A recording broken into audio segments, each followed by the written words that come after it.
Greetings to you once again, viewers of this program. Once again, we meet in today's edition of the program Asakhe Online, a program that explores issues that are happening within our communities with regards to development, that is education, the arts industry, human rights, and other developmentally related issues. Today, once again, your presenter is Bakidzanani Dube. Once again, in today's program, I have a very interesting person, a young writer who is an artist and is called the Nobert Makoche. He writes the production in Bogodo with Nhimbe Trust. Welcome. Thank you. Yes. You can tell us about yourself and who you are at Nhimbe Trust. My name is Nobert Makoche. I am 21 years of age and I am a writer, director and also an actor in theatre. I did my course of writing, acting and also directing with Nhimbe Trust's class, which was then called SPA, now CITT, for children in theatre and television. Thank you. Can you briefly tell us about Nhimbe Trust? What do you know? What is Nhimbe Trust to you, and what do you know about Nhimbe Trust? Okay, Nhimbe Trust is more like an organization that is supportive of the arts, especially the youth. It supports and sponsors youth's projects within the arts sector. Yes. Maybe for how long have you been with this organization, and so far, what is it that you have benefited from this organization? Okay, I have been with Nhimbe since the age of 15, and I have benefited quite a lot because I have learned a lot about acting skills, writing, as well as directing and working with other people in general. That is what I've learned from Nhimbe Trust. So looking at maybe your history since you were 15 and today you are 21, yes. That's about 6 years of being here and in the arts industry. Yes. What can you say briefly about the arts? What's your relationship with the arts, and what are you saying to the other youths out there about the arts? The arts, first of all, the relationship with me and the arts is just that the arts are quite my passion. I'm really passionate about the arts. And what I can say to my peers or the youth out there is that the arts are not as easy as we see them. It's quite something that you have to be really patient with and have to be persistent. And because you go through a lot, you get a lot of rejection and people who discourage you. But if you really believe in yourself, I think it will work out. So it's about being strong and just believing in yourself. So looking at the contribution of arts in the development of different communities, what will be your comment about that? Sorry, what was that? Maybe looking at the contribution of the arts industry in the development of different sectors of the community at large, what will be your comment? What will be my comment? Is in what will I contribute within the what arts do you sector? think the arts industry has to do, especially towards contributing in the development of communities? Okay, I think the arts has a lot of education. As much as it is entertaining, I believe that the arts has a way of getting to people, because people do not really want to be in a formal sector kind of education. So with the arts, through music, through plays, through film, I feel like we are getting to learn society in a better way. Through books and everything, we get to experience life. So the arts are playing quite a role in educating and really just reflecting on life in general. Mm-hmm. So, so far, maybe coming back to the program that you are leading, the production that you are there for, Yes. Can you take us through it? What is it? Okay, so currently I'm doing a production that is entitled Bogodo. It is a play that I wrote and directed, sponsored by Nhimbe Trust. So basically the play is about women and women empowerment. It talks about struggles of women and how women should not let people suppress them. Yeah, just that. Mm-hmm. So looking at maybe how are people receiving you out there in the communities, especially looking at that production? How are people receiving that production? Well, the response has been quite different. There are people who are quite supportive and quite impressed with seeing a young person doing such. And there are some people who just think that because you are young, you cannot really succeed or do anything. So they didn't even give themselves time to actually see the production or to have any interest in it. So yeah, that's how it has been. Maybe looking at those who are actually on the other side of the coin, to say those who especially do not take you seriously. Yes. How have you been able to handle such attitudes from your audience? I believe when you have so much negativity around you, the best way to survive from that is just to ignore it. And because when you look at criticism, there is criticism that builds you, and then there is criticism that is there to kind of like destroy you. So you should know as a person whether this person is being supportive, this person it's criticizing me, is it in a good way, or is it just a way to make me not grow? So I think I haven't been paying really attention to those people. So maybe looking at now that you are saying Imboyoto is a program that involves women, especially towards their empowerment. Yes. How have you been involving the women in this production? You realize that almost it has a cast of 5 people and 4 actresses. So mainly it is women who are involved in this project. And as well as when I was actually writing the play, I got assistance from my colleague Charmaine, who was also a woman. So I involved a lot of women in the project. Maybe you can at this hour take us through the production. What are some of the details of Imbogodo?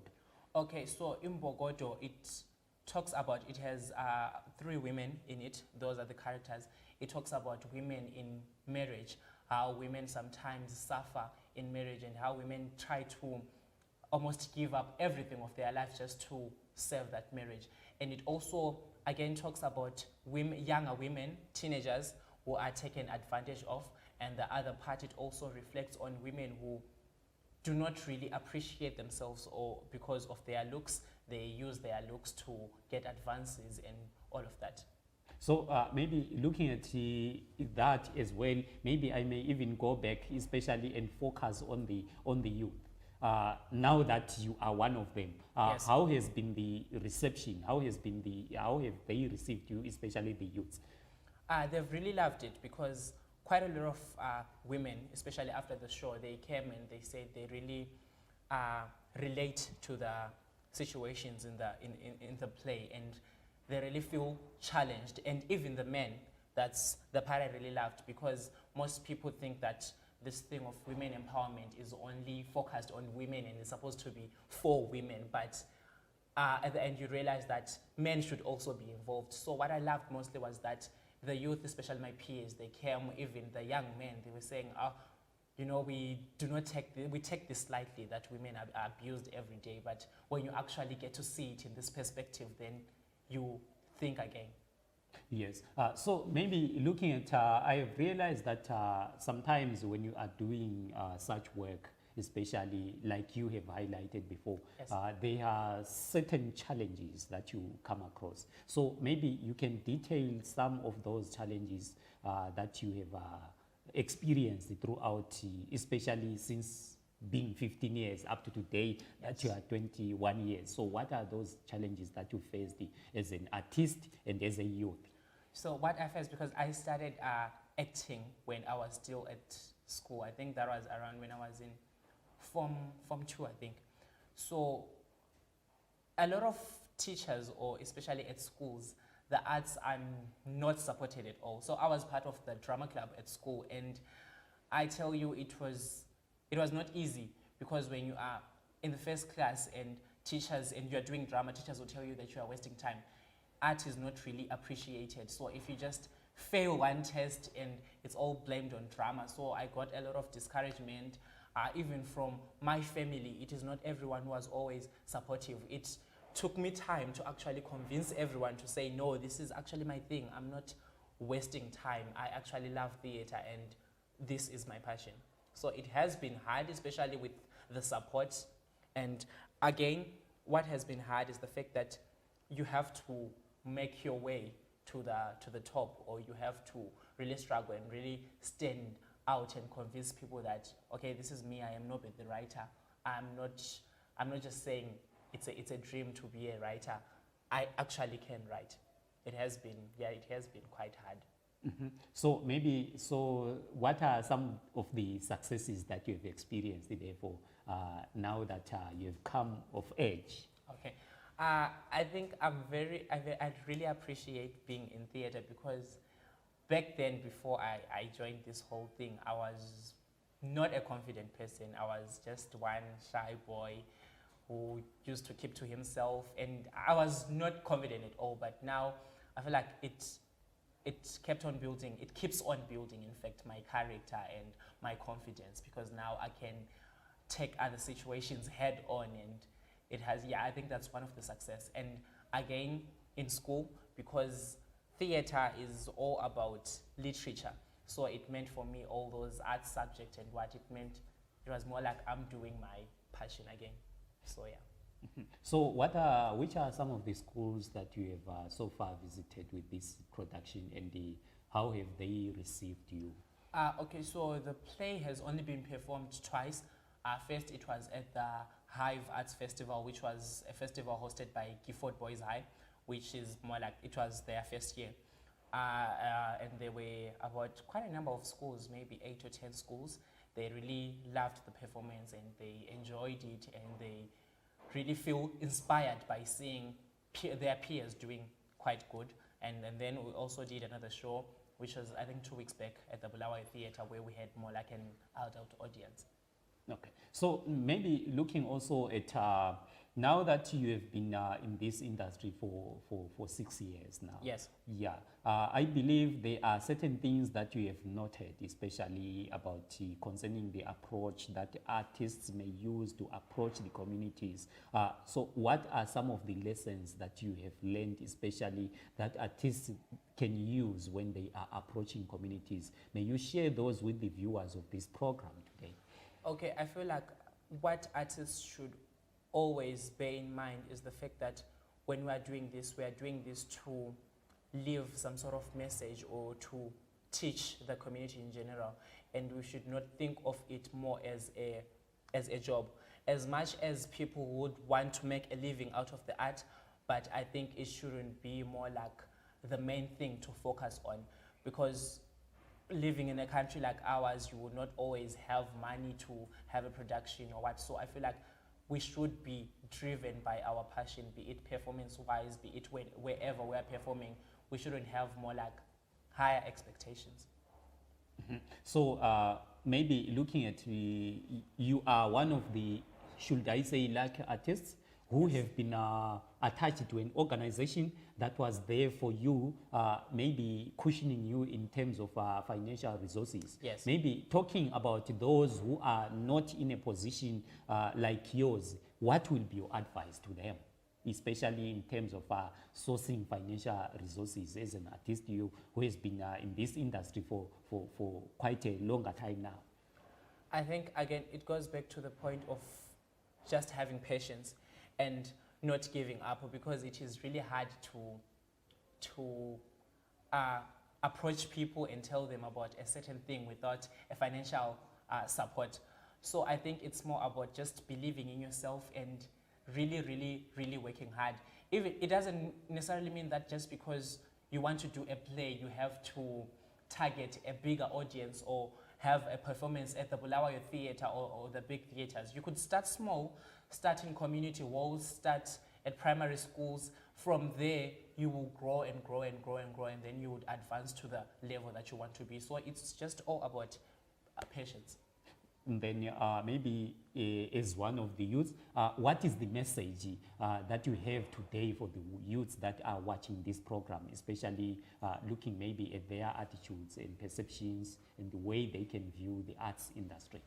Okay, I think the advice I have for the youth is that you should always believe in yourself, because when you are an artist, how your work is really reflected by how you think of yourself as an artist. Because here I am, it took me time to actually realize that I was a writer and a director, because I couldn't believe in myself. I didn't want to believe in myself. I think just believing in yourself and having that confidence is what I could say to the youth. And then about maybe your message to the communities that you usually perform to, what would be your message to them? My message to the community is that they should keep on supporting the arts, and for those that do not support, they should support the arts, because the arts actually play a bigger role in our society. So I feel like the community should be more involved within the arts and give the support, because support really helps the artists. Just the support is okay. Yes. I believe that as an artist who has been in this industry for quite a long time now, you have studied arts in history and you have studied arts again in the present. So now, maybe coming back to you, what do you think the future holds for the arts industry? Oh, I think the future is really bright for the arts industry, because looking back to when I started and up to now, I think it's getting better within the way art is appreciated. More people are getting involved. So in future, I'm really seeing the arts playing a bigger role within people. Yes. Mm-hmm. And the future of your production, where do you see it? Oh, I see my production going very far, because as it is, it's touring for the first time this very same week. It will be going to Harare. So from there, I actually wanted to go to other cities and even out of the country, because it holds quite a strong message. Mm-hmm. And about Nhimbe Trust, what's your feeling about being hosted by this organization? I'm very grateful for being hosted by Nhimbe Trust, because they have been supportive with me ever since I was just a teenager. And I'm really grateful for the things that they do for the youth, because a lot of youth are gaining quite a lot from Nhimbe Trust. Mm-hmm. And maybe some of those things that Nhimbe Trust does for the youths, what are some of those? Okay, so basically, like I said, the CITT class, which is mainly focuses on teenagers who are learning theater and television. And what I really love about this course is that they do not have to pay anything. It's more free for them. So it's free education for the arts. And also, again, like they always do, like they're doing with me, sponsoring the youth's projects, is it a play, is it anything? So that is what Nhimbe has been doing for the youth, and it's been great. Mm-hmm. Maybe before we even come to the end of this interview, what is your interest information that you wish to leave to the audiences, to the people who are viewing this production right now? I think I should just say they should look out for the young people, because young people are doing the most currently, and young people are going to take the industry far, the arts industry. Thank you so much. Thank you. Thank you for your time. Thank you. You were watching today's edition of the program Asakhe Online, a program that explores issues that are happening within our communities with regards to development, that is education, human rights, the arts industry, and other developmentally related issues. I thank you so much for being with us throughout this program today. We shall meet again in the next edition of the program. Thank you.